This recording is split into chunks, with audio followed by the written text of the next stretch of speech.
जय यीशु की। मैं हूं प्रियंका डामोर और आप देख रहे हैं रेडियो वृतास एशिया की हिंदी सर्विस। कलीसियाई समाचार में आप सभी का स्वागत है।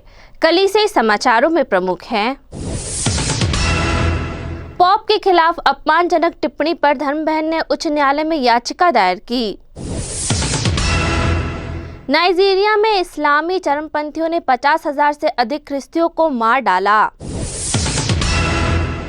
कलीसियाओं की विश्व परिषद ने सूडान में तत्काल युद्ध विराम का आग्रह किया। सूडान में मारे गए 60 लोगों में एक भारतीय कैथोलिक भी। कारितास बांग्लादेश ने सड़क पर रहने वाले बच्चों के लिए इफ्तार पार्टी का आयोजन किया। मैंगलोर कैथोलिकों ने थाईलैंड में नवोदित उद्यमी की मृत्यु पर शोक व्यक्त किया। सीसीबीआई ने नया संशोधित अभिषेक अनुष्ठान पुस्तक प्रकाशित किया।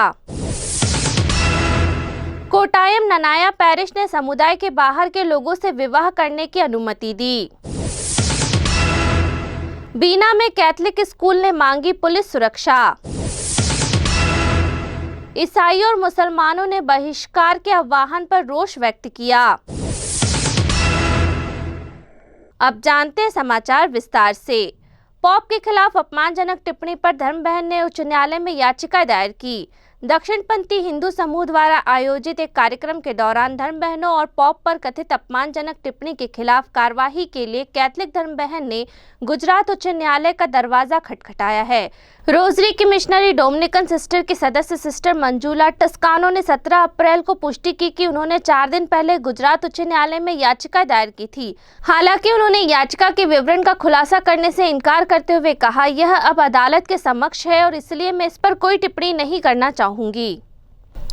नाइजीरिया में इस्लामी चरमपंथियों ने 50,000 से अधिक ख्रिस्तियों को मार डाला। इंटर सोसाइटी द्वारा जारी रिपोर्ट नाइजीरिया में शहीद ख्रिस्ती के अनुसार पिछले 14 वर्षों में कम से कम 52,250 नाइजीरियाई ख्रिस्तियों की इस्लामवादी आतंकवादियों के हाथों क्रूरतापूर्वक हत्या हुई है। नाइजीरिया गैर सरकारी संगठन इंटर सोसाइटी ने एक नई रिपोर्ट जारी की है जिसमें पता चलता है कि 2009 में बोको हराम इस्लामवादियों विद्रोह के फैलने के बाद से नाइजीरिया में 50,000 से अधिक ख्रिस्ती मारे गए हैं। नाइजीरिया में शहीद ख्रिस्ती शीर्षक वाली रिपोर्ट को international society for civil liberty and rule of law ने प्रकाशित की है। कलीसिया की विश्व परिषद ने सूडान में तत्काल युद्ध विराम का आग्रह किया। सोमवार को जारी एक बयान में WCC के महासचिव प्रोफेसर जेरी पिल्ले ने 15 अप्रैल को शुरू हुई लड़ाई को समाप्त करने की अपील की और सेना से लोकतंत्र की राह पर लौटने का आग्रह किया। जैसा कि सूडान में प्रतिद्वंदित सशस्त्र सैन्य गुटों के बीच हिंसक लड़ाई जारी है, कलीसिया की विश्व परिषद ने पीड़ित सूडानी लोगों के खातिर शत्रुता को तत्काल समाप्त करने के लिए आवाज उठाई है। सूडान में मारे गए 60 लोगों में एक भारतीय कैथोलिक भी। भारतीय विदेश मंत्री एस जयशंकर एक भारतीय कैथोलिक अल्बर्ट आइंस्टाइन की मृत्यु के शोक में शामिल हुए हैं, जो सूडान में जारी संघर्षों में मारे गए 60 लोगों में शामिल थे। मंत्री ने 16 अप्रैल को कहा, खार्तूम में स्थिति बहुत चिंताजनक बनी हुई है। हम विकास की निगरानी करना जारी रखेंगे। सूडान की राजधानी खार्तूम में एक आवारा गोली की चपेट में आने के बाद अल्बर्ट आइंस्टाइन की मौत हो गई थी। 48 वर्षीय आइंस्टाइन पिछले 6 महीनों से खार्तूम में एक अमेरिकी फर्म के सुरक्षा प्रबंधक के रूप में काम कर रहे थे।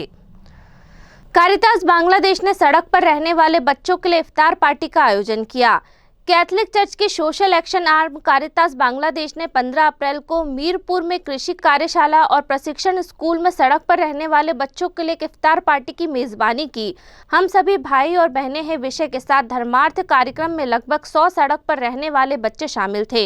बांग्लादेश के कार्डिनल पैट्रिक डी रोजारियो बच्चों की सभा में विशेष अतिथि थे। कार्डिनल ने इस घटना पर टिप्पणी की, इसमें कोई समस्या नहीं है कि एक अलग चर्च से एक व्यक्ति एक अलग धर्म सिखाता है। यदि 2 आत्माएं एक साथ नहीं मिलती है तो भगवान के आदेश का पालन नहीं किया जाता है। मैंगलोर कैथोलिकों ने थाईलैंड में नवोदित उद्यमी की मृत्यु पर शोक व्यक्त किया। मैंगलोर में कैथोलिक समुदाय के एक युवा उद्यमी की दुखद मौत पर शोक मना रहे हैं, जिसकी थाईलैंड में एक दुर्घटना में मौत हो गई थी। ओशन परेरा की थाईलैंड में छुट्टियां मनाने के दौरान 11 अप्रैल को स्कूबा डाइविंग दुर्घटना में मृत्यु हो गई। मैंगलोरियन पुरोहित और कर्नाटक में कैथोलिक चर्च के प्रवक्ता फादर फॉस्टिन लोबो ने 16 अप्रैल को बताया, यह हमारे समुदाय के लिए बहुत बड़ी क्षति है क्योंकि वह कैथोलिक समुदाय के कई उभरते हुए युवाओं के लिए एक प्रेरणा थी। सीसीबीआई ने नया संशोधित अभिषेक अनुष्ठान पुस्तक प्रकाशित किया। मुंबई में महाधर्माध्यक्ष कार्डिनल ओसवाल्ड ग्रेसियस ने मंगलवार 18 अप्रैल को बेंगलोर के महाधर्माध्यक्ष के आवास में आयोजित एक समारोह में बेंगलोर के महाधर्माध्यक्ष पीटर मचाडो को न्यू रिवाइज्ड ऑर्डिनेशन रिचुअल की पहली प्रति सौंपते हुए इसे जारी किया है। बेंगलोर में महाधर्माध्यक्ष के आवास में आयोजित एक समारोह में नया संशोधित अभिषेक धर्म विधि अनुष्ठान पुस्तक प्रकाशित किया गया। इस समारोह में सीसीबीआई के deputy secretary general doctor father Stephen Althara, associate director father Vinan Das और गणमान्य व्यक्तियों ने भाग लिया। बीना में कैथलिक स्कूल ने मांगी पुलिस सुरक्षा। मध्य प्रदेश में कैथलिक स्कूल ने एक दक्षिणपंथी छात्र निकाय से धमकियों के बाद पुलिस सुरक्षा मांगी है। 18 अप्रैल को 30 शिक्षकों के एक प्रतिनिधि मंडल ने अनुविभागीय मजिस्ट्रेट और स्थानीय पुलिस थाना प्रभारी से मुलाकात की और सागर जिले के बीना में निर्मल ज्योति वरिष्ठ माध्यमिक विद्यालय के लिए पुलिस सुरक्षा की मांग करते हुए ज्ञापन सौंपा। एक दिन पहले एबीवीपी के सदस्यों ने स्कूल के सामने 3 घंटे से अधिक समय तक धरना दिया। स्कूल की प्रधानाचार्य सिस्टर ग्रेस थराइल ने 19 अप्रैल को बताया, एबीवीपी के सदस्यों ने मुख्य द्वार को बंद कर दिया और छात्रों और उनके माता पिता को बाहर नहीं निकलने दिया। हालांकि स्कूल ने अधिकारियों ने विरोध प्रदर्शन करने के लिए एबीवीपी की धमकी के बारे में पुलिस को सूचित किया था, लेकिन पुलिस ने सुरक्षा प्रदान नहीं की, जिससे कार्यकर्ताओं को हंगामा करने में मदद मिली। कोटायम ननायन पैरिश ने समुदाय के बाहर के लोगों से विवाह करने की अनुमति दी। कोटायम ननाया कैथलिक आर्चडायसिस के तहत एक पैरिश ने इतिहास रचा है, जब इसने एक पैरिशन को अपनी सदस्यता खोए बिना करीबी समुदाय के बाहर से शादी करने की अनुमति दी। केरल के कासरगोड जिले के सेंट एनी के ननाया कैथलिक चर्च के पल्ली पुरोहित ने बहुत प्रतिरोध के बाद जस्टिन जॉन को बाहर की लड़की से शादी करने की अनुमति दी।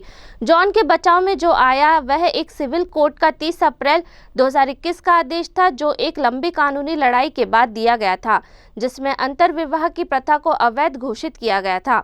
अदालत ने महाधर्मप्रांत को बाहर से शादी करने वाले अपने सदस्यों के साथ भेदभाव नहीं करने का भी आदेश दिया और निर्देश दिया कि ऐसे विवाहों को संपन्न करने के लिए अनिवार्य प्रमाण पत्र जारी किया जाए। ईसाइयों और मुसलमानों ने बहिष्कार के आह्वान पर रोष व्यक्त किया। केंद्रीय राज्य ने अल्पसंख्यक ईसाइयों और मुसलमानों ने दक्षिणपंथी कार्यकर्ताओं के एक समूह के खिलाफ कड़ी कार्रवाई करने का आह्वान किया है, जिन्होंने हिंदू बहुसंख्यकों से उनके स्वामित्व वाली दुकानों और प्रतिष्ठानों का बहिष्कार करने का आग्रह किया है। इंटरडिनोमिनेशनल चर्च फेलोशिप के सचिव जितेंद्र फेलोर सिंह ने कहा, हम उन सभी के खिलाफ अनुकरणीय कार्रवाई चाहते हैं जिन्होंने ईसाई और मुस्लिम व्यापारिक प्रतिष्ठानों के बहिष्कार का आह्वान किया है। इसी के साथ कलीसिया समाचार समाप्त हुए। अगली बार फिर मुलाकात होगी नई खबरों के साथ। नमस्कार। रेडियो वेरितास एशिया आपके लिए लेकर आए हैं आरवीए मोबाइल ऐप। आरवीए मोबाइल ऐप पर हमारे विभिन्न प्रकार के कार्यक्रमों का लाभ लें,